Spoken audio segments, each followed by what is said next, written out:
What is going on, everybody? Welcome back to the channel. After Sound here, bringing you Splinterlands content every single day. We also stream right here on this channel every Tuesday, Thursday, and Sunday morning, so come by and say hello.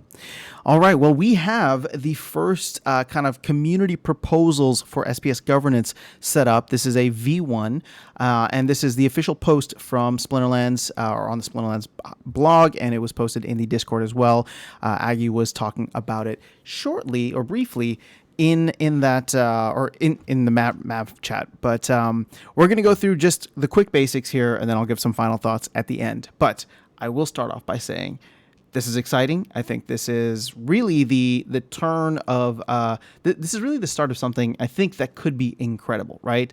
And I don't mean to be overdramatic saying that, and I don't want to minimize it, but this is a big part of where this game is trying to go from a decentralization standpoint. And I know some people don't care about that. Some people just want a cool game, but the team is not just trying to build a game. They're trying to build a decentralized game, and slowly and steadily, different pieces are becoming more and more decentralized over time. So I think this is a huge step in the right direction, or at least in that direction, and want to congratulate the team on putting this out together. Now, again, this is a V1, so it's not perfect. There will be a mechanism in place that you'll be able to do probably within the website, and there'll be like an official way, whereas now this is kind of an unofficial way. Well, I shouldn't say unofficial. It's definitely official. It's just kind of more roundabout, and you'll see what I mean in a second here. So first things first, there is a fee.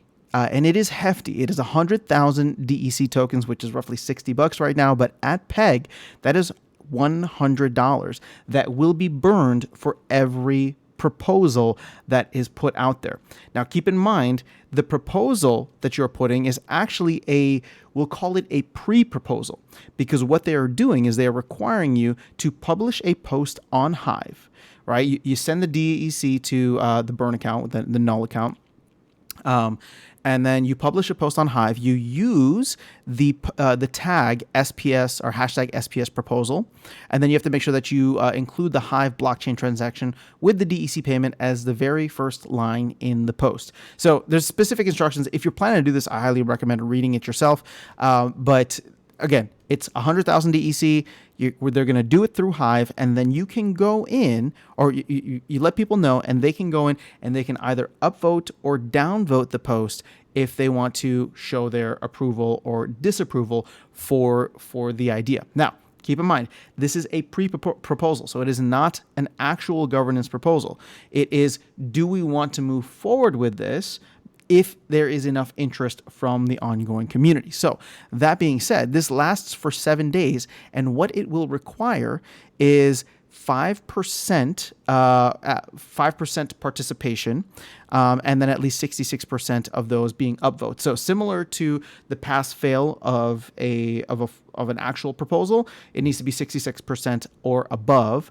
But the difference here is that you only need 5% participation, as opposed to, I believe, the 10% participation that we see for actual proposals. And what do I mean by that? There's roughly 473 million SPS that's staked. So anytime there is a proposal in place, in order for it to even be eligible, right? So people can vote yes or no, but in order for any of it to just be eligible in the first place to be responded to as a yes or no, it needs to reach 10%. So at least 47.3 million. Whereas now for these pre-proposals, these community pre-proposals is what we'll call them, you only need 5% of that. So it's 5%, which is half of that, right? So it'd be roughly 24 million.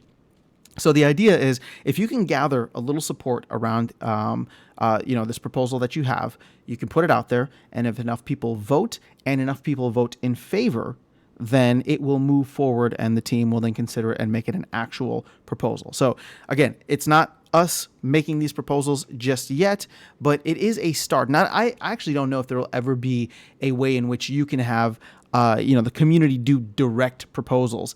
So again, this is just a rudimentary way to get started, but I think it's going to go a long way, because there's a lot of great ideas out there. But even with all those great ideas, it's a hefty fee of 100,000 DEC. So nobody's going to go around and just throw a proposal out there unless they just want to, throw money away, which again, I would totally appreciate. If you just want to burn 100,000 DEC for the hell of it, like, let's go. You are helping everybody here by helping us get DEC back to PEG and get the supply under control. But I don't believe that we're going to see proposals left and right. Maybe early on, there's a lot of ideas that might, have been pent up and will get put out there. But I don't expect this to be something where it'll be raining proposals or pre-proposals left and right.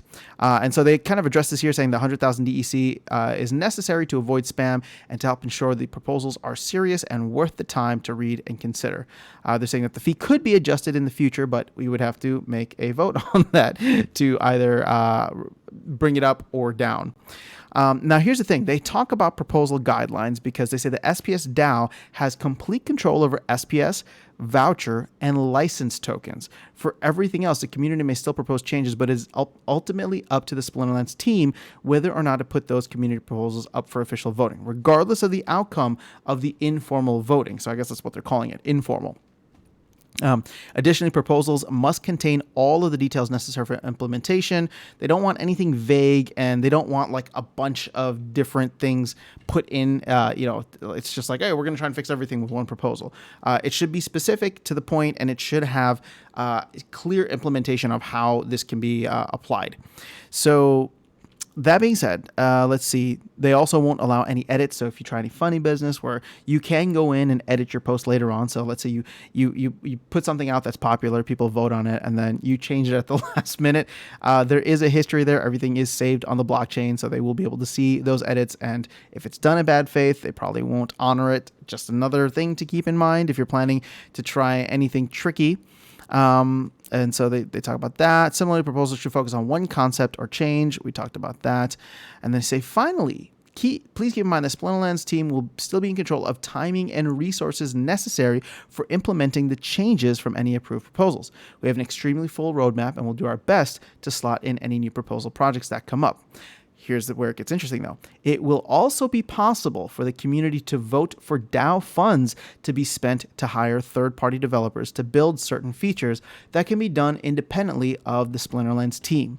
So the Splinterlands team looks forward to more third-party development in the ecosystem, and will be happy to help with such projects when we are available, when and where we are available. So I've been talking about this for a while, saying that it would be great even for just small quality of life stuff, like stuff that we want from the team, but it's just not a priority for them. It'd be great if we could take some of the millions of dollars that is sitting in the DAO right now, hire someone to just be the person that is just like, we want this. Can you fix this? Can you get rid of like the tournament thing that doesn't go all the way off screen when I hit hide, right? Like, I mean, I don't know. Maybe that's not maybe that would be a big issue. Who knows? But I'm just talking about small quality of life things. I'm all for that. I think it helps to decentralize the process too. We kind of have our man, right? The community, the SPS stakeholders have our man on the inside working directly with the team and can help us do, X, Y, and Z. So again, I think that this is great that they are talking about that up front. Will it actually happen? I don't know. Maybe down the road. But at this point in time, I just want to do something with those DAO funds. I feel like they can help the community and the project in the current state that it is, so that we can be in an even better state and add more later with things like Rift Watchers and future mini sets and whatever else can go towards the DAO. All right, so finally they make a call for third-party community proposals to kind of log all of these, and I think both Splex and Peak Monsters are already on top of it, so shout out to both of them. I won't go into it now just because I haven't had a chance to check both websites, but I did see something on MavChat that they either have them or they will be readily available very soon, where you'll be able to go through and see all of the informal pre-proposals that are put up.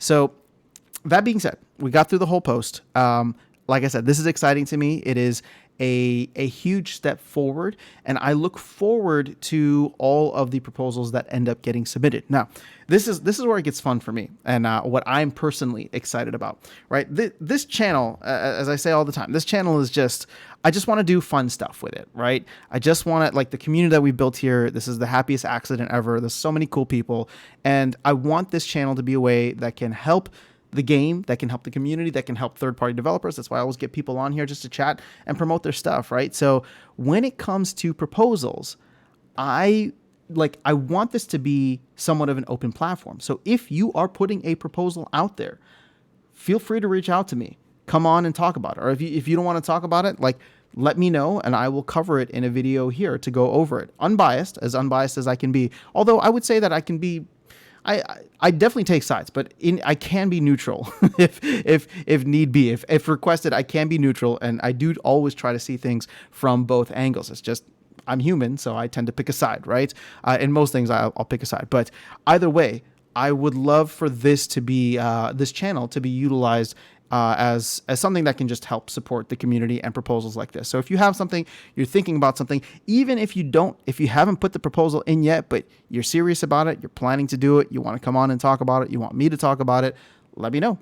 This is what I believe the strength of this game can be in the future, is having the community come together to make awesome decisions. Now, the community can also come together and make terrible decisions, but I do believe that, the best ideas win out in the end. And if you have a great idea, it doesn't matter how much DEC you have, doesn't matter how much SPS you have staked, right? Like, if you have a great idea, you should feel confident and encouraged to bring that to the forefront, because if it's a great idea, it'll catch fire. And we were talking about like this 100,000 DEC. That's a steep fee, but if you can't find people, right? If your idea is not good enough that you can't find people, or either you don't have the money, or you can't find people who are willing to fund that because they think it is such a good idea that they're willing to put in a couple bucks of their own, or a couple 1,000 DEC of their own. If you can't find that, then that's probably a good barometer, right? But on the whole, I want this channel to be a place where we can start to discuss some of these great ideas that people have had, right? And it's like, well, now we have a way to actually put it in front of the team's eyeballs, or maybe even bypass the team entirely by hiring a third-party person to take care of it. So either way, I'm excited about this. I'm excited to see where it goes. 2023 is off to a very fascinating start, we'll call it, and an exciting one at that too, when it comes to the Splinterlands ecosystem and the Splinterlands environment, as we'll call it, just in general. But that is all I have for you guys in this video. So let me know your thoughts in the comments below. I will catch you all in the next one, and I will see you around the game. Take care.